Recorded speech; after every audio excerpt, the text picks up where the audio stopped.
Hi guys. So ఈరోజు match వచ్చేసరికి RCB versus Lucknow. So లేక టాస్ గెలిచింది ఆర్సీబీ.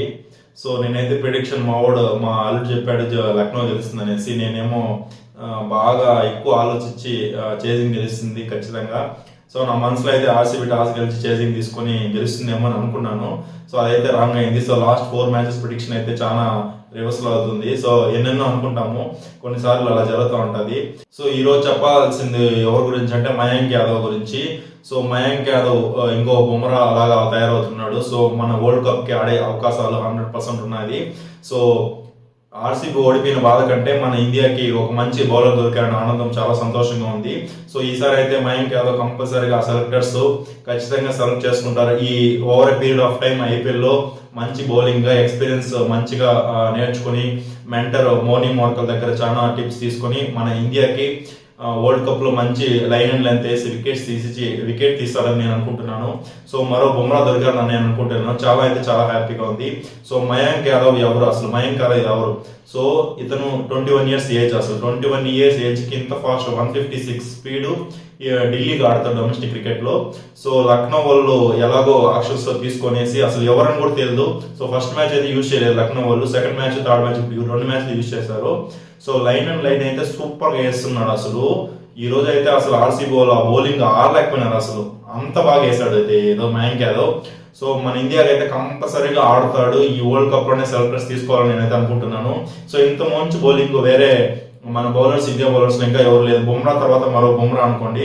సో ఇద్దరు బుమ్రాలు కలిస్తే మన ఇండియా ఖచ్చితంగా ఈసారి T20 వరల్డ్ కప్ వస్తుంది. అదైతే కన్ఫామ్ గా వస్తుంది. సో మయాంక్ యాదవ్ అయితే అంత బాగా వేస్తున్నాడు లైన్ అండ్ లెంత్. మ్యాచ్ విషయానికి వద్దాము. So Lucknow super Giants batting. So batting అయితే డికాక్. సో డికాక్ అయితే లాంగ్ ఇన్నింగ్స్ ఆడాడు. ఆల్మోస్ట్ 18th ఓవర్ వరకు ఆడాడు. సో సూపర్ గా ఆడాడు డికాక్ అయితే. ఆల్మోస్ట్ 81 రన్స్ కొట్టాడు 144 స్ట్రైక్ రేట్ తో. సో రాహుల్ మంచి స్టార్టే ఇచ్చాడు కానీ అవుట్ అయిపోయాడు మ్యాక్స్వెల్ దాంట్లో. ఇంకా ఎవరు ఆడలేదండి, డికాక్ రాహుల్ తప్పించి ఇంకెవరు ఆడలేదు.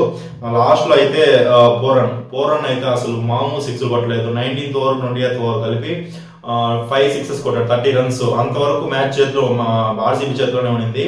సో పూరన్ అయితే అసలు ఏం కొడుతున్నాడు ఆఫ్ సైడ్ అయితే.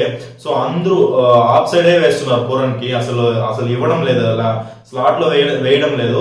సో ఆఫ్ సైడ్ వేసిన బాల్ కూడా 6 కొడుతున్నాడు. ఆఫ్ సైడ్ అయితే మామూలు కొట్టలేదు 6. 5 6 అంటే మామూలు విషయం కాదు. సో లాస్ట్ 2 అవర్స్ 30 రన్స్, 5 6 అంటే 30 రన్స్ ఆల్మోస్ట్ ఆడే వచ్చేసినాయి. సో లేకపోతే వాళ్ళు 160 అలా ఉండే టార్గెట్. సో పూర్వం లేకుండా ఉంటే 160కి అయిపోయింది మ్యాచ్. సో ఆర్సీబీ వాళ్ళు ఇంత 180 స్కోర్. అసలు బెంగళూరు గ్రౌండ్ లో, బెంగళూరు అంటేనే చేసింగ్ గ్రౌండ్. అసలు చేసింగ్ దాంట్లో 180 కొట్టలేదంటే వేస్ట్, చాలా వేస్ట్. సో ఆర్సీబీ బౌలింగ్ వస్తే యష్ దయాలు, గ్లెన్ మ్యాక్స్వెల్ అయితే 4 overs 24 ఇచ్చారు. So 8 overs 48. So remaining runs అన్ని టోప్లీకి, సిరాజ్ కి, కెమ్రూన్ గ్రీన్ కి, మయాంక్ డాగర్ కి వీళ్ళే రన్స్ ఇచ్చారు. సో మ్యాక్స్వెల్, యష్ దయాల్ అయితే ఇద్దరు సూపర్ గా వేశారు. సో ఇంకా బ్యాటింగ్ లో అయితే చెప్పా కదా ఆల్రెడీ, డికాక్ మంచిగా విరాట్ కోహ్లీ లాగా ఆడాడు అనమాట. విరాట్ కోహ్లీ మామూలుగా 130 140 స్ట్రైక్ రేట్లు ఆడతాడు. సో సేమ్ ఈ రోజు అయితే డికాక్ చాలా స్లోగా కన్సిస్టెంట్ గా ఆడాడు. సో రాహుల్ ఇన్నింగ్స్ డికాక్ ఆడాడు అనమాట ఈ రోజు అయితే. సో అండ్ పోరాను షోయినిస్ వాళ్ళు తెలిసిందే కదా, maximum 150 strike rate, 150 plus strike rate ఆడారు కాబట్టి. సో 180 అయితే ఈజీ చేజబుల్ స్కోర్. అసలు బెంగళూరులో అయితే ఈజీ చేజబుల్ స్కోరు. బట్ ఎందుకైతే కొట్టలేదు నాకైతే అర్థం కావడం లేదు. ఆర్సీబీ బ్యాటింగ్ అయితే ఇంకా మంచి స్టార్ట్ అయితే ఇచ్చింది. కోహ్లీ అండ్ డూప్లెసిస్ అయితే మంచి స్టార్ట్ ఇచ్చారనమాట. సో ఈవెన్ వాళ్ళు చాలా తెలివిగా స్పిన్నర్స్ ఇచ్చారు. సిద్ధార్థ్ అండ్ కృణాల్ పాండ్యాకి ఇచ్చారు ఫస్ట్ 3-4 ఓవర్స్ స్పిన్ లోనే. బట్ మంచి స్టార్ట్ అయితే ఇచ్చారు. సో మయాంక్ యాదవ్ వచ్చినప్పటి నుంచి సో అనవసరంగా రన్అట్ అయ్యాడు డూప్లెసిస్ అయితే. అసలు రన్ లేని బాల్ రన్ పోయాడు. అసలు అదైతే చాలా ఆర్సీబీ ఫ్యాన్స్ అయితే స్టేడియం స్టన్ అయింది. విరాట్ కోహ్లీ అవుట్ అయ్యాడు, డూప్లెసిస్ అవుట్ అయ్యాడు, మ్యాక్స్వెల్ అయితే చండాలంగా ఆడాడు. బౌలింగ్ ఎంత బాగా చేశాడో అంత చండాలంగా పేరు తెచ్చుకున్నాడు మ్యాక్స్వెల్ అయితే. కెమెరూన్ గ్రీన్ అసలు చాలా వర్స్ట్ గా ఆడాడు. అసలు ముంబై ఇండియన్స్ 18 crores పెట్టి వదిలినప్పుడే అర్థం చేసుకోవాలి మన ఆర్సీబీకి ఆడ అనేసి. వాడైతే చాలా వర్స్ట్ గా ఆడాడు. సో నాకు తెలిసి కెమెరూన్ గ్రీన్ ప్లేస్ లో విల్ జాక్స్ ని నెక్స్ట్ మ్యాచ్ చేసుకుంటే కొంచెం బెటర్ అని నాకు అనిపిస్తుంది. కెమెరూన్ గ్రీన్ అయితే 2 overs కి చాలా రన్స్ ఇచ్చాడు. వారి వల్ల ఉపయోగం లేదు, అసలు వేస్ట్ అనిపిస్తుంది నాకైతే కెమెరూన్ గ్రీన్. సో మ్యాక్స్వెల్ అయితే అసలు ఎన్నో 10 matches కి ఒక మ్యాచ్ ఆడతాడు మ్యాక్స్వెల్. సో మామూలుగా అయితే బాగా ఆడేవాడే కానీ ఈ ఐపీఎల్ అయితే ఆడడం లేదు. సో అదే ఆస్ట్రేలియా అనుకోండి, సూపర్ గా ఆడతాడు. 6 wickets పడిపోయినా కూడా 1 చేత్తో మ్యాచ్ గెలిపిస్తాడు. సో మన ఆర్సీబీ అంటేనే మ్యాక్స్వెల్ ఆడడం లేదు, ఎందుకు ఆడడం లేదు అర్థం కావడం లేదు. అసలు కోహ్లీనే లాస్ట్ 3 మ్యాచెస్ ఆడాడు కానీ ఈ మ్యాచ్ ఆడాడు, బట్ మంచి స్టార్ట్ ఇచ్చాడు కానీ సిద్ధార్థ్ అవుట్ అయ్యాడు. సో డూప్లెసిస్ రన్అట్, అది లక్, బ్యాడ్ లక్ అనుకోవాలి. సో ఇంకా మ్యాక్స్వెల్ అయితే మయాంక్ యాదవ్ అసలు 3 వికెట్స్ తీసాడు, crucial wickets.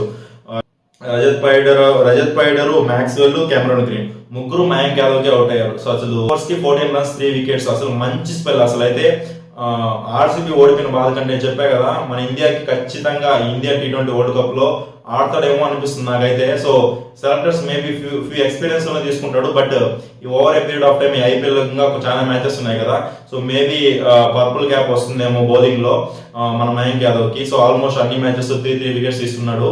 So good line and length, అసలు ఫాస్ట్. సో మన ఉమ్రాన్ మలిక్ కూడా అంతే ఫాస్ట్ వేసేవాడు, కానీ ఉమ్రాన్ మలిక్ ఫుల్ స్లాట్ లో వేసేవాడు, ఫుల్ టాస్ వేసేవాడు, ఎక్స్ట్రా వేసేవాడు. సో ఇతనైతే అన్ని గుడ్ లెంత్ వేస్తున్నాడు. యశస్వి జైస్వాల్, శుభ్మాన్ గిల్ మంచి ప్లేయర్స్ దొరికారు. సో అలాగే బౌలింగ్ లో ఇప్పుడు మయాంక్ యాదవ్ దొరికారు. సో వీళ్ళందరూ మన ఇండియాకి వరల్డ్ కప్ లో మంచి పర్ఫార్మెన్స్ ఇచ్చి గెలుస్తారని నేను అనుకుంటున్నాను.